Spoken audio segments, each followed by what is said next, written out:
ప్రతి వీకెండ్లో షాపింగ్ మాల్స్కి రెస్టారెంట్స్కి వెళ్ళటం చాలా రొటీన్ అయిపోయింది. కొంచెం పీస్ఫుల్గా గ్రీనరీ మధ్యలో టైం స్పెండ్ చేయాలి అంటే నర్సరీకి వెళ్ళడం కూడా చాలా మంచి ఆప్షన్. సో ఈ వీకెండ్ నేను నర్సరీకి వెళ్దాము అని చెప్పి ప్లాన్ చేసుకున్నా. కొంచెం టైం స్పెండ్ చేద్దాము నర్సరీకి వెళ్ళి అని. నర్సరీకి వెళ్దామా? వచ్చేయండి నాతో పాటు. ఎందుకంటే ఇంతకుముందు నేను చాలా మిస్ అయిన మెమరీస్ నన్నే గుర్తు చేసుకున్నాను నర్సరీకి వెళ్ళి. నర్సరీలోకి ఎంటర్ అవ్వగానే మనకి ఫస్ట్ కనిపించే బ్యూటిఫుల్ కలర్స్ అనమాట. Nature colours. అసలు ఇక్కడ కలర్స్ చూస్తుంటే ఫోన్ కెమెరా పక్కన పెట్టి డైరెక్ట్గా చూస్తూ ఉండిపోవాలనిపిస్తుంది. అందుట్లోనూ మెయిన్ రోజెస్ నేను రోజెస్ నెక్స్ట్ కొంచెం కంటిన్యూషన్లో చూపిస్తాను. నర్సరీకి వచ్చినప్పుడు ఫ్లవర్స్ని జస్ట్ ఫొటోస్ కోసం కాకుండా కొంచెం అబ్జర్వ్ చేస్తూ నేచర్ బ్యూటిఫుల్గా ఎంత క్రియేట్ చేస్తుందో అర్థమవుతుంది మనకి. ఫ్లవర్స్తో పాటు ఇక్కడ డిఫరెంట్ టైప్స్ ఆఫ్ ప్లాంట్స్ కూడా ఉన్నాయి. మెయిన్ ఈ లిల్లీస్లో 2-3 కలర్స్ నేను చూసాను అక్కడ. ఇవి చాలా బాగున్నాయి. పీస్ లిల్లీస్, ఇంకా నార్మల్ వాటర్ లిల్లీస్, కానీ కొన్ని ప్లాంట్స్లో కంప్లీట్ గ్రీన్గా ఉంటే ఇంకొన్ని పర్పుల్ కలర్ లీవ్స్తో చాలా అట్రాక్టివ్గా ఉన్నాయి. బోత్ కాంబినేషన్స్లో కూడా ఉన్నాయి, పర్పుల్ అండ్ వైట్ లేకపోతే గ్రీన్ అట్లా. యాక్చువల్గా ఇంట్లో ఒక స్మాల్ బాల్కనీ ఉన్నా కూడా ఇలాంటి ప్లాంట్స్తో చాలా బ్యూటిఫుల్గా డెకరేట్ చేసుకోవచ్చు. మనం గార్డెన్ మెయింటైన్ చేయాలి, పెట్టుకోవాలి అనుకుంటే మనకి పెద్ద పెద్ద స్పేసెసే అక్కర్లా. హ్యాంగ్ ఓవర్స్ వస్తున్నాయి ఇప్పుడు, బాల్కనీ మేక్ ఓవర్స్ చాలానే ఉన్నాయి మనం చేసుకోవాలి అనుకుంటే. మనం బిజీ లైఫ్లో ప్లాంట్స్కి వాటర్ ఇవ్వటం, వాటిని కేర్ చేయటం కూడా ఒక స్మాల్ రొటీన్ లాగా చేసుకుంటే అది మనకి మెంటల్ థెరపీకి చాలా మంచిగా యూజ్ అవుతుంది. రోజు కొంచెం పీస్ఫుల్గా ఫీల్ అవ్వచ్చు. అండ్ హానెస్ట్లీ ప్లాంట్స్లో కొనుక్కునే ముందు నర్సరీకి వెళ్ళి వెరైటీస్ చూడటం కూడా ఒక డిఫరెంట్ ఎక్స్పీరియన్స్. ఆ ప్లాంట్స్ మధ్యలో మనం తిరుగుతూ ఉన్న మన చేత్తో మనం వాటిని చూసి టచ్ చేసి ఆ ఫీల్ని ఎంజాయ్ చేస్తూ ఉంటే, ఇప్పుడు మనం సపోజ్ ఎగ్జాంపుల్ చెప్పాలంటే మనం ఏదైనా ఐటమ్ కొనాలనుకుంటున్నాం, స్టీల్ కానీ లేకపోతే క్లాత్స్ కానీ ఫ్యాబ్రిక్ టాప్స్ ఏమైనా సరే. మనం ఆన్లైన్లో షాపింగ్ చేసిన దానికి డైరెక్ట్గా స్టోర్ విజిట్ చేసి తీసుకునే దానికి క్వాలిటీ ఫ్యాబ్రిక్ ఎట్లుందని ఎట్లా ఎక్స్పీరియన్స్ చేస్తామో, మొక్కలు కూడా అంతే. అందులో రూట్స్ ఎంత హెల్తీగా ఉన్నాయి, ప్లాంట్ హెల్తీగా ఉందా లేదా, ఆ మట్టి హెల్తీగా ఉందా లేదా, మనకి అది సర్వైవ్ అవుతుందా లేదా మన కండిషన్కి అని కూడా అబ్జర్వ్ చేయాలి. అది ఓన్లీ గార్డెనింగ్ చేసే వాళ్ళకి మాత్రమే తెలుస్తుంది.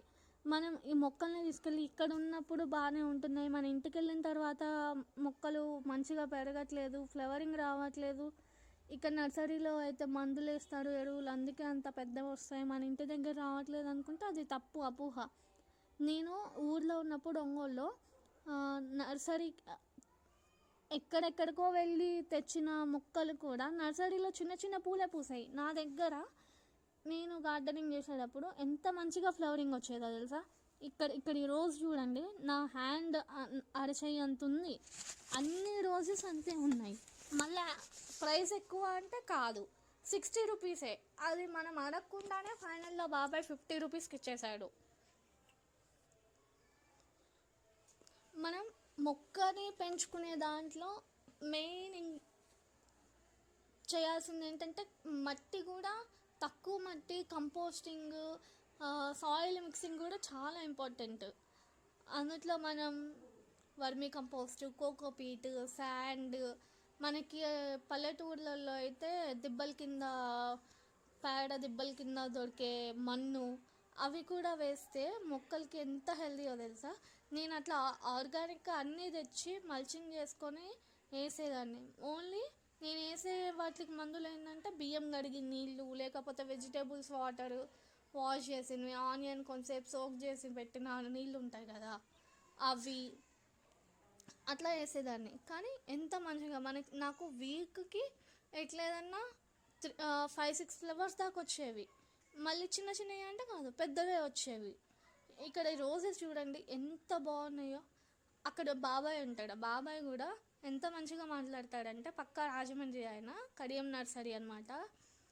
మనకి చాలా మంచిగా రెస్పెక్ట్ ఇస్తాడు, గౌరవం ఇచ్చి తీసుకోమ్మా, ఇది తీసుకోమ్మా, ఏది కావాలో అది చూడు అంటాడు ఈయన.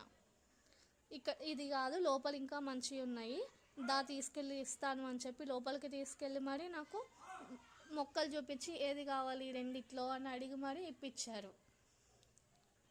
సో నేను అక్కడ ఇంతకుముందు ఊర్లో ఉన్నప్పుడు 15 రకాల గులాబీ మొక్కలు, మందారాలు లేని కలర్ అంటూ లేదు. జామకాయ మొక్క కానీ ఆన్లైన్లో లోటస్ ఆర్డర్ పెట్టుకున్నా, వాటర్ లోటస్, అవి లిల్లీలు, సంపంగి మొక్క, డేట్స్ మొక్క, మ్యాంగో, కూరగాయ మొక్కలు అన్నీ టెర్రస్ గార్డెన్ చేసా. కానీ హౌస్ షిఫ్టింగ్ అప్పుడు నాకు ప్రాబ్లం అయిపోయి అవి నేను తర్వాత అత్తయ్య వాళ్ళ ఇంటికి మొత్తం మూవ్ చేయాల్సి వచ్చేసింది. నేనైతే ఈ నాటు గులాబీ మొక్క తీసుకున్నా. నాటు గులాబీ అయితే నాకు చాలా ఇష్టం, పెట్టుకున్నా కూడా అందంగా ఉంటుంది, స్మెల్ వస్తుంది, బాగుంటుంది. హైబ్రిడ్ రోసెస్ కన్నా నాకు నాటు గులాబీలే చాలా ఇష్టం. ఇంతకుముందు నాటు గులాబీల్లో వైట్, పింక్, ఆరెంజ్ వచ్చేది, అవునా కాదా? మీలో ఎంతమందికి తెలుసు?